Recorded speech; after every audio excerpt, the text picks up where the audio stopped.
तो एई वीक रे आसी जाइछि सिद्धार्थ मल्होत्रांकर much awaited action thriller movie Yodha. तो ट्रेलरटा जेमती प्रमिसिंग थिला मूवीटा भी सेमती दमदार अछि।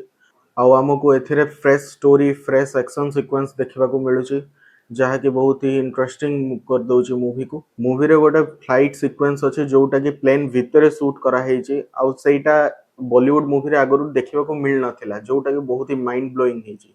जनरली एमती पेट्रोटिक मूवीटा टिके ओभर ड्रामेटिक थाए आउ लॉजिकली टेक्निकलिटी उपरे एते गुरुत्व दिया जाएनी बट एई मूवी रे छोटरू छोटो टेक्निकलिटी उपरे बहुत भलो भाबरे ध्यान दिया हेछि जोटा कि मूवी को आहुरी इंटरेस्टिंग कर दउछि।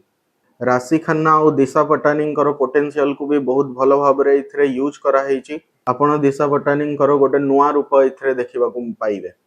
तो मूवी रे जो गीत सब अच्छी बहुत ही सुंदर अच्छी स्पेशली बी प्राक कर गीत सब बहुत ही भल लगुच।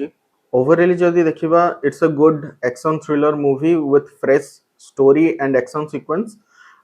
तो एटा डेफिनेटली आपण वीकेंड बनई दबो जदि आपण सांग मान सहित फैमिली सहित जीवा पई चाहूचंती ताहले डेफिनेटली जानतु। मूवीटा बहुत ही एंटरटेनिंग अच्छी। आमे तो याकू 3.5 स्टार देबू आ निहाती जाइकी देखंतु।